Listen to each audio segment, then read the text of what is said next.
Fillojmë. Sot do flasim për ankthin. Sot do flasim për një gjë jo aq të bukur. Ta fillojmë që në fillim. Ankthi nuk është një gjë e shëmtuar. Ankthi është dashuria e trupit për veten. Ankthi është lajmëtar. Ankthi është si dhimbja fizike. Nëse ti nuk ndjen dhimbje fizike, ti nuk të lajmëron asgjë që duhet vizitohesh, që duhet kujdesesh për veten. Ankthi të lajmëron që emocionalisht ka një ngarkesë për cilën ti duhet kujdesesh. Okej. Unë e di që shumë shpesh njerëzit që vuajnë nga ankthi, sot do ta kesh ti pak në shumë skenën, se mendoj që njerëzit kanë nevojë më shumë të dëgjojnë nga dikush që ka kaluar në dorë të parë vështirësinë që është të përballesh me ankthin, sidomos në fillimet e veta, por në thelb është një mik shumë i mirë. Është nga ata miq që thonë, e di që nuk do të pëlqej kjo që do të them, por duhet ta dëgjosh. Unë se kam parë kur kështu, madje nuk kam qenë e informuar se kjo është kështu.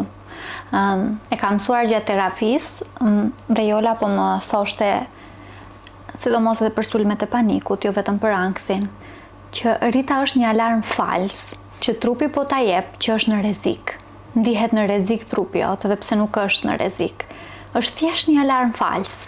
Është thjesht një alarm i rrejshëm. Mendoje kështu në momentin kur trupi jot reagon, mendoje që thjesht po të jep një alarm të rrejshëm. Dhe mu dasht kohë ta pranoj edhe ankthin si lajmëtari, një diçkaje që sinjalizon faktin që ti nuk je mirë, ose ka diçka që nuk shkon me ty. Ka diçka që trupi thot, po prit pak se nuk jam rehat. Ka diçka që nuk po më zë gjumi natën. Zemra thot, po çka po më bën? Ku jemi? S'është e qetë, s'është frymarrja, pastaj të mos e mendojmë. Unë se kam ditur çfarë më ka ndodhur, se çfarë po më ndodh kur më ka ndodhur gjendjet e ankhthit, gjendjet e sulmeve të panikut. Sot e di. Sot e shoh kur ndjej që ankthi po afrohet, po më vjen një val ankthi dhe them, okej, një sekond. Merr frym një herë. Është thjesht kalimtare, kalon. Thonë që ankthi dhe sulmet e panikut nuk është që ikin ndonjëherë, ne thjesht mësohemi me to dhe mësohemi t'i kontrollojmë. Po si fillim, unë nuk mendoj që ka një njeri në këtë botë që nuk e ka përjetuar një herë anktin. Sulmet e panikut pastaj është tjetër gjë. Ankthi është një formë se si trupi jonë lajmëron që ka diçka të që nuk është adresuar brenda nesh dhe ka nevojë për vëmendjen tonë. Pra tenton të na çojë vëmendjen atje ku duhet. Ndërsa sulmet e panikut është ankthi tashmë është aktivizuar, ti nuk ja ke vënë mendjen, nuk e bën asgjë për ta qetësuar, kështu që kështu aktivizohet paniku dhe arrim atje ku arrim. Është e vërtetë ajo që ka thënë Jola, është një alarm në ato momente aktivizohet gjithë sistemi jon i mbijetesës. Pra trupi pompon, zemra pompon shumë fort, truri ka nevojë për më shumë gjak, për më shumë oksigjen, sepse po aktivizojnë gjithë sistemin tënd të mbijetesës, mendojnë që janë në rrezik për jetën, prandaj rrahet janë shumë të forta, çdo gjë shkon në maksimumin e vet, çlirohet shumë kortizol dhe shumë adrenalin në trup. Prandaj, pasi mbaron ankthi, trupi ndihet i stërlodhur, ndihet fatik, ndihet sikur ka bërë një maraton shumë të gjatë. Sepse në ato momente, gjithë adrenalina dhe kortizoli nuk ka ku të shkoj, se trupi është përgatitur për një gjë që nuk ka ndodhur, pra është përgatitur për shumë vrap, ose pra kur ti je në rrezik për jetën, çfarë ndodh? Okej, një pistolet e koka, të kanë rrëmbyer, ka një aksident, pra trupi përgatitet për të gjithë të gjën, dhe kur nuk është reale, ka shumë nevojë për një punë shumë të mirë me veten, që nga frymarrja e deri tek mënyra si i flasim vetes, është shumë e rëndësishme në ato momente. Në ato momente vetja ka nevojë të dëgjoj, je e sigurt, asgjë nuk po ndodh, je në një ambient të sigurt, ti nuk je në rrezik, uji duhet pirë nga pak, pra nuk duhet pirë shumë, sepse ajo e aktivizon më keq ankthin, se thotë, okej, po hidratohemi, se duhet vrapojmë, ndërkohë duhet pirë nga pak, mjaftueshëm për të qëndruar hidratuar, por pa e trembur veten. Është shumë mirë që në ato momente mundësisht të jesh duke folur me dikë, por nëse s'është ajo gjëja që ti do, mund të dalësh, të bësh një ecje, të lëvizësh pak. Pra, ankthi ka shumë forma për ta menaxhuar nëse ne mësojmë si të punojmë me të, po siç ti the që unë nuk kisha asnjë lloj informacioni çfarë po ndodhte, kjo ndodh shumë shpesh. të paktën në gjeneratën tënde apo edhe më të mëdhenj se ty. Ata që janë më të rinj, 20 vjeçarët e sotëm, unë mendoj që kanë më shumë informacion se ç'duhet, në shumë thonjza se ç'duhet, por në sensin quhen çdo gjë ankth, edhe kjo i ka paralizuar shumë, i ka bërë shumë të, pra është një brez që thotë, nuk dua unë të punoj si më bën keq shëndetit mendor. Po. Dhe po keq përdoret në këtë sens. Edhe te kufit e shoh që po e kufizojmë veten aq drejtime të gabuara, mendoj unë. Se më thot, për shembull, unë punoj me të rinj vazhdimisht dhe më thon, po nuk mundem unë se kam shkollën. Dhe unë ju them, unë kam pas shkollën, kam pas dhe 5 aktivitetet të tjera jashtë shkollës, sepse është ky momenti ku ti rritesh, është ky moment.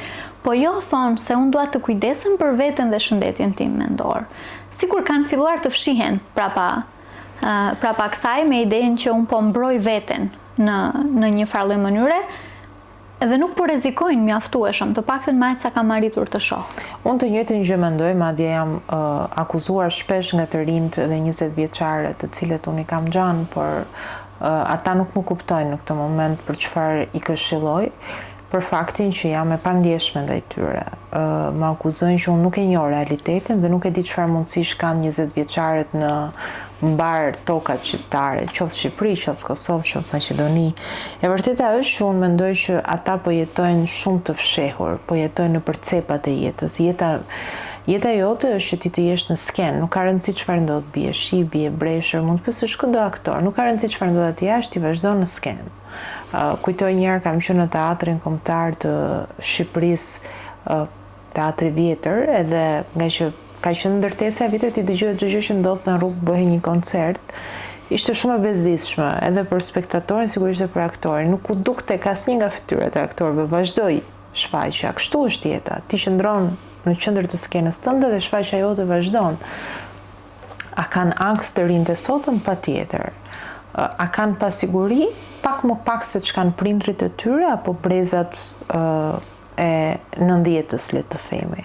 Të lindurit e 2000-shit e kanë jetën shumë të siguruar në thonjza nga prindrit e tyre, të cilët janë shumë koshient. Kanë shumë qartë lodhjen e tjerë. Po ndonjëherë prindrit nga frika se mos bëjnë ndonjë gabim, llastojnë. Dhe për këdheljen me llastimin i ndajnë fije shumë të holla. Po, definitivisht. Dhe kur jemi te ankthi dhe te kjo ndjenja e parahatis që ta shkakton ankthi, e thash për mua ka qenë shumë e vështirë fillimisht ta identifikoj si ankth. Të them, okay, kam një problem dhe duhet ta zgjidh, më ka shkuar një periudhë kohore për të kërkuar ndihmë. Thjesht nuk isha e gatshme të kërkoj ndihmë njëherë me idenë që hëse kalon, hëse nuk më gjen gjë, hëse unë këtë menaxhoj vetë, hëse unë jam e fortë, se pastaj si vajza dhe si gra e kemi gjithmonë edhe këtë presionin për të qenë të forta. Unë kisha, madje kam dhe poezinë, rriti e fort bab, do e lexoj dhe atë, që shoqëria pret ti t'jesh e fort, babi në momentin kur unë isha më e thyer, më tha Rita, come on, ti je fort. Dhe fakti që ti duhet të jesh gjithmonë e fort, them ndonjëherë edhe më tepër. Shkakton ndonjëherë edhe më tepër dëm brenda teje, sepse ti thua, nëse shoqëria më sheh si të tillë, përse nuk po ndihem e tillë, përse nuk ndihem e fort. Dhe pastaj kalon ca kohë dhe shoh njerëzit përreth meje, mënyrën se si ata i menaxhojnë gjërat, dhe them, po unë pas kam qenë e fort, po unë qenë kam e fort. Po gjithsesi është shumë e vështirë për ta pranuar fillimisht gjendjen. Unë mbaj mend që mua ankthi më kapte në momente të caktuara, në vende të caktuara, dhe një prej vendeve ku shumë shpesh kisha ankth ishte dushi. Unë jam pak klaustrofobike, në kuptimin që në momentin kur ndihem ngusht, ka diçka që më vlon për brenda, po dushi ishte një prej vendeve të mia të preferuara përpara se unë të filloja të kisha ankth. Dhe mbaj mend Jolën që më tha, duhet të fillosh ta ndjesh çdo pikë uji në trup. Kur e sheh që po të ndodh, po vjen ankthi, po ke një epizod të tillë, thjesht mendo qëndro aty për momentin. Ndjeje ujin që rrjedh në trupin tënd. kujtoja vetes që ti këtë e shijon, që ty kjo të pëlqen, që kjo nuk është asgjë e keqe. Dhe unë funksionoj ashtu siç e thash edhe në një prej epizodeve të kaluara me tik.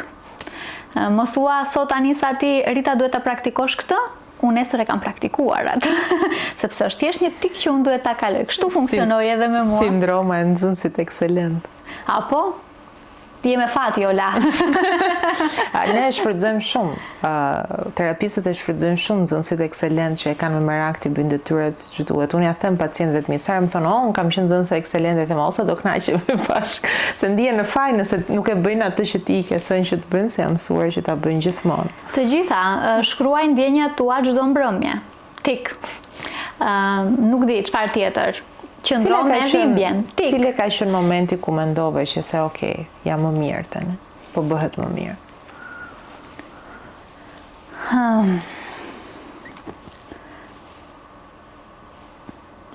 Shif, ka qenë shumë e vështirë, aq sa ndoshta edhe nuk më kujtohet kur kam thënë se po bëhem më mirë, sepse kam pasur atë episodin e setback, ajo epizoda ku okay, unë nuk po funksionon, unë nuk po bëhem më mirë.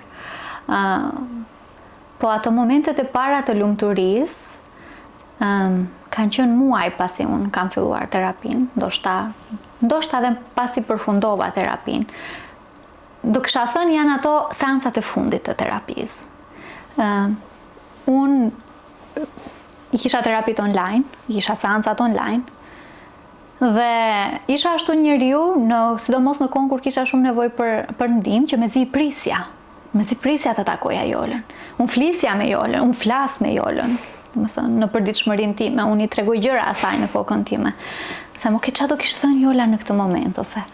Dhe të njëjtën gjë e bëja edhe aso kohë, edhe momentin kur unë më nuk isha shumë entuziaste për seancat online, sepse thoja, okay, po humbas kohën kot. Jo kot, po më dukeshte sikur unë mund të bëj diçka tjetër në atë moment. Ndodhen 3 seanca të tilla që unë isha e lumtur, në thojza, me aq sa mund të jetë njeriu i lumtur në gjendjen në cilën isha unë. Në seancën e 3 të lumtur, Jola më tha, Rita, do të punosh me diçka tjetër? Apo je okay kështu si je? Se mua më duke që je okay. Kjo ishte momenti kur kuptova që okay, unë me të vërtet jam mirë. Unë me të vërtet ka 3 seanca që e shoh që nuk kam gjëra më që më dhëmbin, gjëra që më shëmbin, gjëra që më lëndojnë. Kam vetëm gjëra të mira për të treguar, jeta ime po ec në një drejtim të duhur, edhe pse mendoj gjithashtu që ne pak flasim për ndjenjen e lumturisë, edhe për ndjenjen e okay, I got this, për ndjenjen e mua më duke sikur gjithçka ndodhte jashtë trupit tim, jashtë vetes time.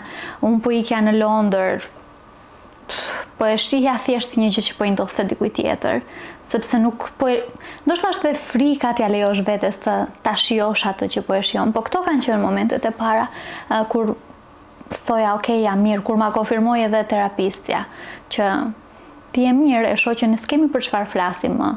A mendon që mendon që do kishte vajtur nëse s'do kishte bërë terapi? Unë nuk mundesha pa terapi, unë e provova pa terapi. Unë e pash si vajti pa terapi.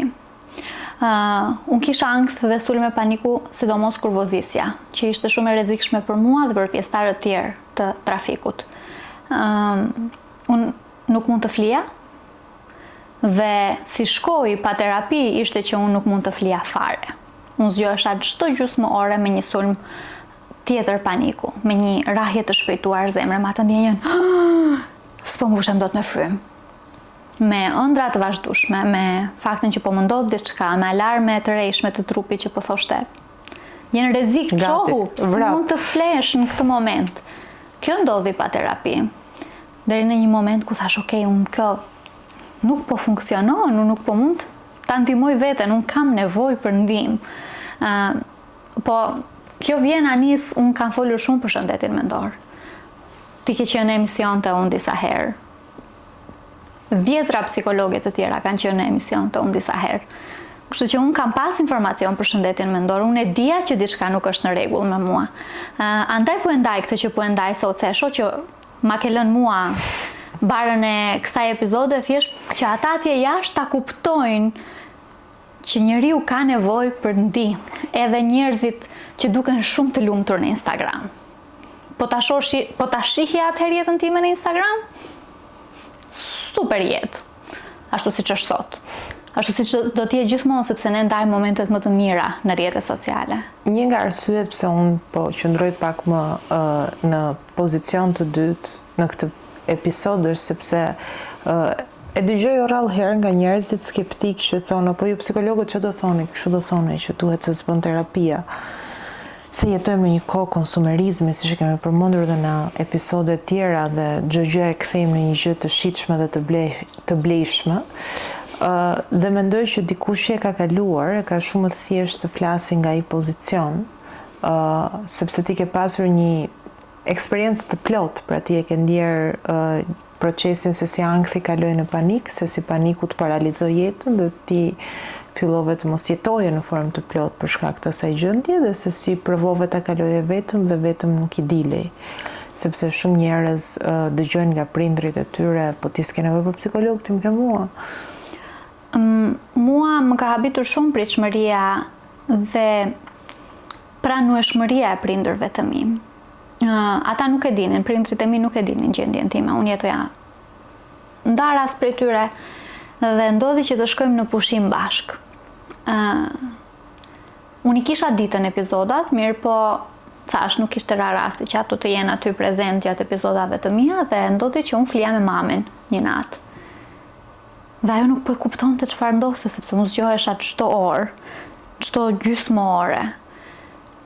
Edhe e panë se sa serioze është gjendja ime dhe aso kohë unë mbaj mend që i thash ri rehat, unë vetëm se kam filluar më me terapi, po tentoj të bëj maksimumin tim. Mami im është motër medicinale, ajo e di shumë mirë rëndësinë e kërkimit të ndihmës, kështu që ishte e gatshme të bëj gjithçka. Po nuk mund të them që ka qenë stigma plotësisht e larguar prej gjithë çështjes time, sepse mbaj mend kur unë e kam darë për vitin e ri historinë time me shëndetin mendor tek emisioni Zanat, mbaj mend mamin që më tha, po nuk duhej, nuk kishte nevojë. Mbaj mend Nazimin, që është një prej miqve të mi më të mirë, që më tha, po mjaft më me këtë nuk jam mirë, je mirë tani, shijoje që je mirë tani, kupton? Dhe unë ju tregoja mesazhet e mia, ju tregoja njerëzit që më shkruanin, hej Rita, si e kalove, hej Rita, si po e kalon, hej Rita, më ndihmo, hej, më duhet një psikologe, hej, nuk kam mundësi ta përballoj, dhe mbaj mend numrin e Jolës dhe numrin tënd që më kanë qendruar në top list, që thoja po, unë kam 2 persona që mund të garantoj që mund t'ju ndihmojnë, sepse më kanë ndihmuar mua. Edhe kjo ka qenë arsyeja kryesore pse unë kam po flas publikisht, ky podcast po ndodh dhe kam vendosur të flas publikisht edhe për skaj stigmës së madhe, sidomos te gratë.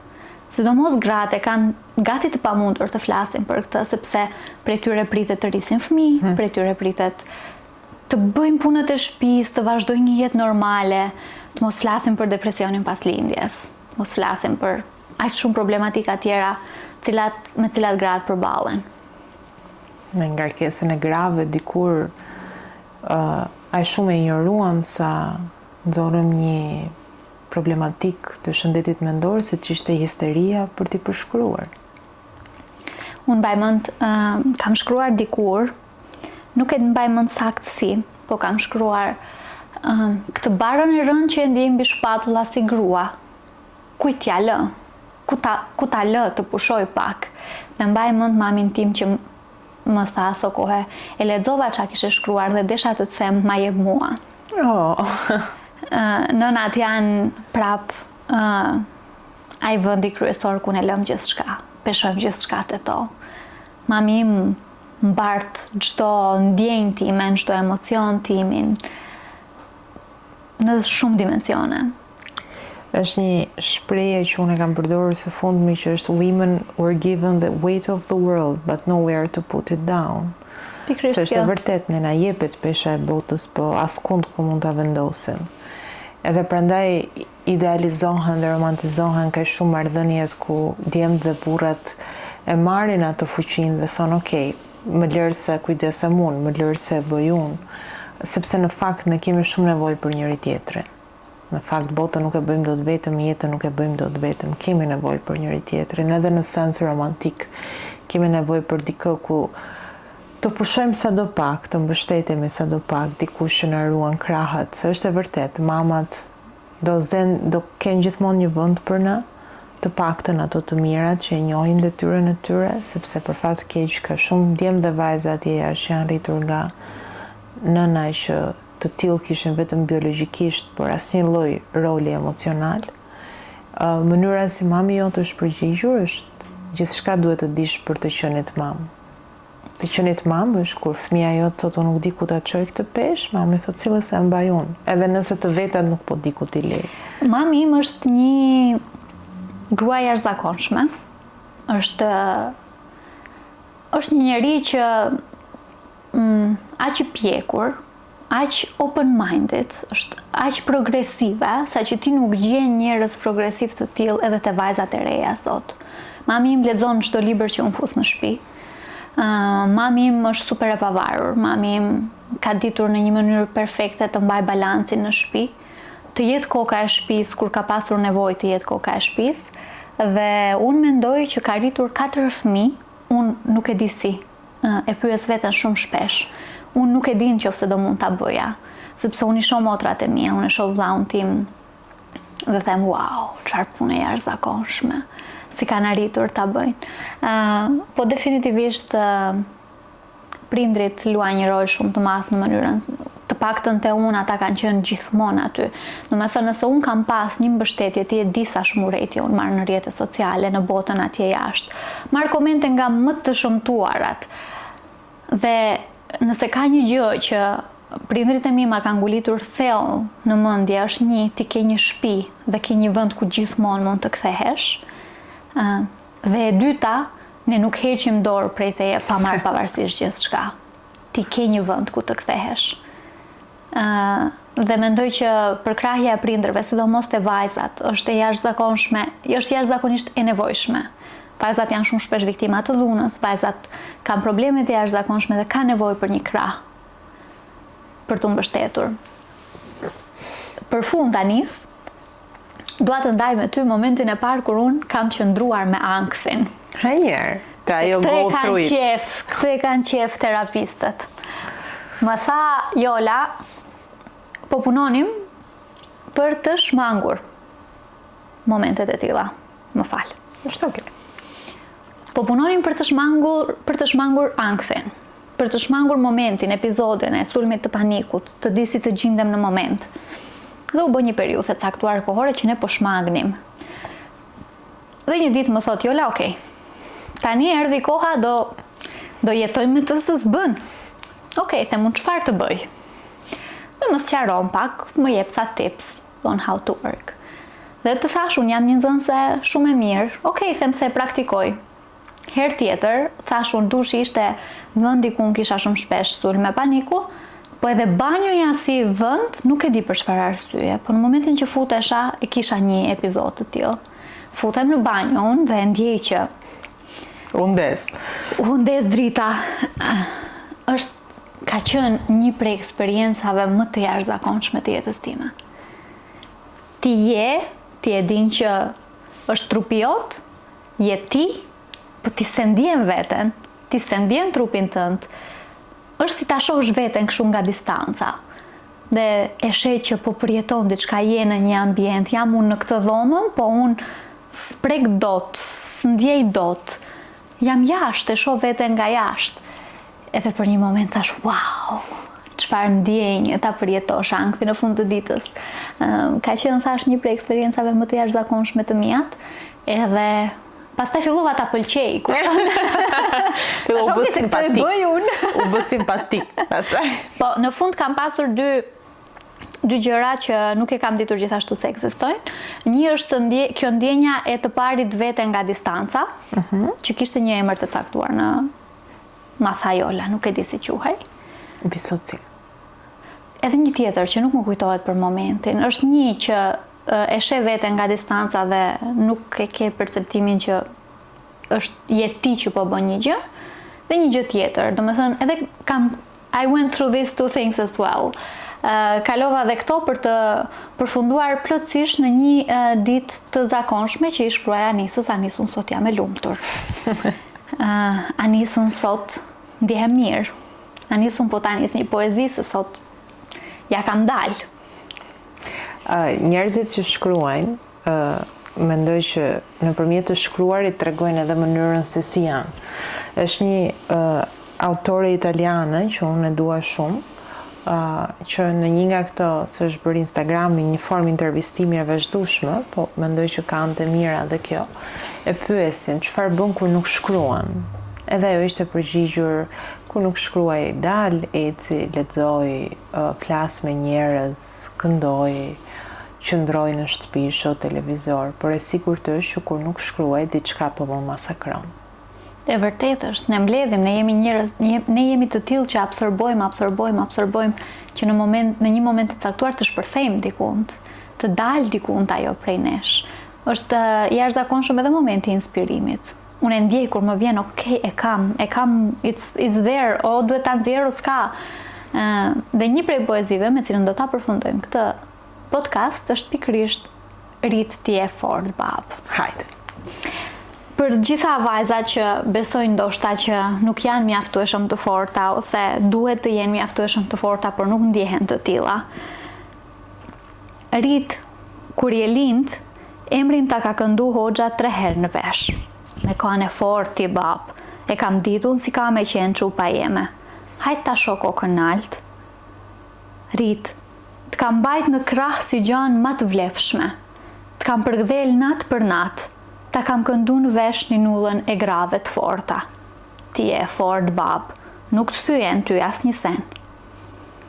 Rit, të kam rrit si zan mali, kam shkel mbi parimet mia veç me të lanë me kanë kush do ti. Ti kam qep flatrat me këto duar, tash ti fluturo, bab. Rit, mos e kthe kokën mbrapa. Kur tjerët bëjnë zhurmë për ty, ti veç për para, bab. Unë e di shumë mirë kush ti je.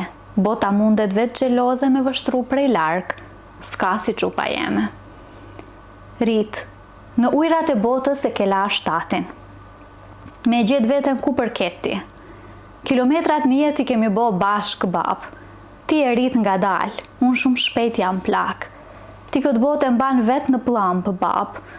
Hajt ta shoh kokën nalt. Rit, mos u dorëzo çupa jeme.